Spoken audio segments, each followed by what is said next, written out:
42,000 ಮನೆಗಳಿಗೆ ಸಿಗದ ಉದ್ಘಾಟನಾ ಭಾಗ್ಯ. ಬಡವರಿಗೆ ಇನ್ನೂ ಇಲ್ಲ ಸೂರು. ಹಣ ಕೊಟ್ಟವರಿಗೆ ಮಾತ್ರ ಸರ್ಕಾರದಿಂದ ಮನೆ ದೊರೆಯುತ್ತದೆ ಎಂಬ ಆರೋಪ ರಾಜ್ಯದಲ್ಲಿ ಜೋರಾಗಿ ಚರ್ಚೆಯಾಗುತ್ತಿದೆ.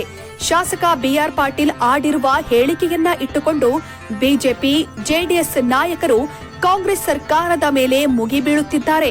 ವಸತಿ ಇಲಾಖೆಯ ಸ್ಲಂ ಬೋರ್ಡ್ನಿಂದ ರಾಜ್ಯದಲ್ಲಿ 42,000 ಮನೆಗಳು ನಿರ್ಮಾಣವಾಗಿವೆ.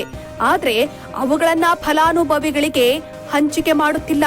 ಇದಕ್ಕೆ ಕಾರಣ ಮುಖ್ಯಮಂತ್ರಿಗಳು ಮತ್ತು ಎಐಸಿಸಿ ಅಧ್ಯಕ್ಷರು ಅನ್ನೋ ಆರೋಪ ಕೇಳಿಬಂದಿದೆ. ಹುಬ್ಬಳ್ಳಿ ನಗರದ ಹೊರವಲಯದಲ್ಲಿರುವ ಮಂಟೂರು ರಸ್ತೆಯಲ್ಲಿ 1,500ಕ್ಕೂ ಹೆಚ್ಚು ಮನೆಗಳನ್ನ G+3 ಮಾದರಿಯಲ್ಲಿ ನಿರ್ಮಾಣ ಮಾಡಲಾಗಿದೆ. ಸ್ಲಂ ಬೋರ್ಡ್ ವತಿಯಿಂದ ಈ ಮನೆಗಳನ್ನ ನಿರ್ಮಾಣ ಮಾಡಲಾಗಿದೆ. ಸದ್ಯ ಸ್ಲಂ ಬೋರ್ಡ್ ಅಧ್ಯಕ್ಷರಾಗಿರುವ ಹುಬ್ಬಳ್ಳಿ ಪೂರ್ವ ಕ್ಷೇತ್ರದ ಶಾಸಕ ಪ್ರಸಾದ್ ಅಬ್ಬಯ್ಯ ಅವರು ತಮ್ಮ ಸ್ವಕ್ಷೇತ್ರದಲ್ಲಿಯೇ ಬಡವರಿಗೆ ಅನುಕೂಲವಾಗಲಿ ಅಂತ ಮುತುವರ್ಜಿ ವಹಿಸಿ ಮನೆಗಳನ್ನ ನಿರ್ಮಾಣ ಮಾಡಿಸಿದ್ದಾರೆ. 2013ರಿಂದ 18ರ ಅವಧಿಯಲ್ಲಿ ಮುಖ್ಯಮಂತ್ರಿಯಾಗಿದ್ದ ಸಿದ್ದರಾಮಯ್ಯನವರ ಕಾಲದಲ್ಲಿ ಈ ಮನೆಗಳು ಮಂಜೂರಾಗಿದ್ದವು. ಆದರೆ ಆಮೆಗತಿಯಲ್ಲಿ ಕಾಮಗಾರಿ ನಡೆದಿದ್ದರಿಂದ ಮನೆಗಳ ನಿರ್ಮಾಣ ಕಾರ್ಯ ಮುಗಿದಿರಲಿಲ್ಲ. ಆದರೆ ಇದೀಗ ಮನೆಗಳ ನಿರ್ಮಾಣ ಕಾರ್ಯ ಮುಗಿದರೂ ಕೂಡ ಫಲಾನುಭವಿಗಳಿಗೆ ಹಂಚಿಕೆಯಾಗುತ್ತಿಲ್ಲ. ಇದಕ್ಕೆ ಕಾರಣ ಸಿಎಂ ಮತ್ತು ಎಐಸಿಸಿ ಅಧ್ಯಕ್ಷರಂತೆ. ಕೇವಲ ಹುಬ್ಬಳ್ಳಿ ಮಾತ್ರವಲ್ಲ, ರಾಜ್ಯದಲ್ಲಿ ವಿವಿಧೆಡೆ ಸ್ಲಂ ಬೋರ್ಡ್ನಿಂದ 42,345 ಮನೆಗಳನ್ನ ನಿರ್ಮಾಣ ಮಾಡಲಾಗಿದೆ. ಅಂದುಕೊಂಡಂತೆ ಎಲ್ಲವೂ ನಡೆದಿದ್ದರೆ ಕಳೆದ ಏಪ್ರಿಲ್ ತಿಂಗಳಲ್ಲಿಯೇ ಈ ಮನೆಗಳ ಉದ್ಘಾಟನೆಯಾಗಿ ಇಷ್ಟೊತ್ತಿಗಾಗಲೇ ಫಲಾನುಭವಿಗಳು ಆ ಮನೆಯಲ್ಲಿ ಇರಬೇಕಾಗಿತ್ತು. ಆದ್ರೆ ಇನ್ನೂವರೆಗೂ ಆ ಮನೆಗಳಿಗೆ ಉದ್ಘಾಟನೆ ಭಾಗ್ಯ ಸಿಕ್ಕಿಲ್ಲ. ಕಳೆದ ಏಪ್ರಿಲ್ ತಿಂಗಳಲ್ಲಿ ದೊಡ್ಡ ಕಾರ್ಯಕ್ರಮ ಮಾಡಲು ವಸತಿ ಸಚಿವ ಜಮೀರ್ ಅಹಮದ್ ಮುಂದಾಗಿದ್ದರು.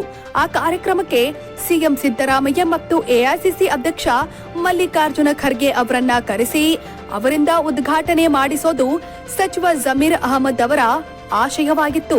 ಏಪ್ರಿಲ್ 27ರಂದು ಸಿಎಂ ಸಮಯವನ್ನು ಕೂಡ ನೀಡಿದ್ದರಂತೆ. ಆದ್ರೆ ಎಐಸಿಸಿ ಅಧ್ಯಕ್ಷರ ಸಮಯ ಸಿಗದೇ ಇದ್ದಿದ್ದರಿಂದ ಅದು ಮುಂದಕ್ಕೆ ಹೋಗಿತ್ತು.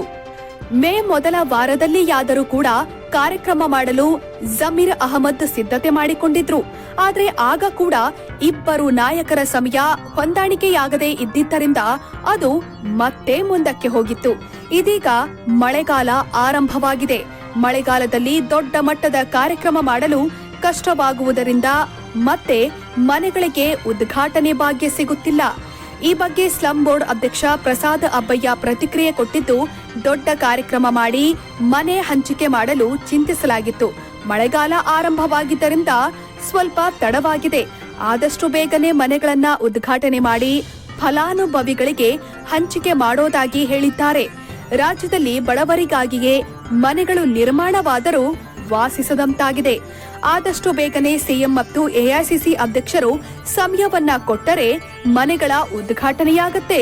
ಬಡವರಿಗೆ ಸೂರು ಸಿಗುತ್ತೆ. ರಾಜಕಾರಣಿಗಳ ಸ್ವಪ್ರತಿಷ್ಠೆ, ಸ್ವಾರ್ಥ, ಕ್ರೆಡಿಟ್ ಲಾಭಕ್ಕಾಗಿ ಬಡವರ ಪರವಾದ ಯೋಜನೆಯೊಂದು ಹೀಗೆ ಹಳ್ಳ ಹಿಡಿಯುತ್ತಿದೆ. ಮನೆ ನಿರ್ಮಾಣವಾದರೂ ಬಡವರಿಗೆ ನೀಡದೆ ಮೀನಾಮೇಷ ಎಣಿಸುತ್ತಿರುವುದು ಯಾವ ಪುರುಷಾರ್ಥಕ್ಕೆ? ಜನರ ತೆರಿಗೆ ದುಡ್ಡಿನಿಂದ ಮನೆ ನಿರ್ಮಿಸಿ ತಾವು ಕ್ರೆಡಿಟ್ ಪಡೆದುಕೊಳ್ಳಲು ವರ್ಷಾನುಗಟ್ಟಲೆ ಬಡವರನ್ನ ಕಾಯಿಸೋದು ಯಾವ ನ್ಯಾಯ?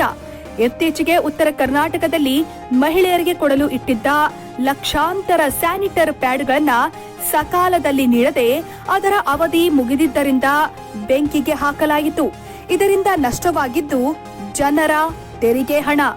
ಯಾರೋ ರಾಜಕಾರಣಿಯನ್ನ ಕಾದು ಕುಳಿತು ಹೀಗೆ ಜನರಿಗೆ ಸಿಗಬೇಕಾದ ಸವಲತ್ತು ನೀಡದೆ ಬೆಂಕಿಗೆ ಹಾಕಿದ್ದರಿಂದ ಬಂದ ಲಾಭವಾದ್ರೂ ಏನು?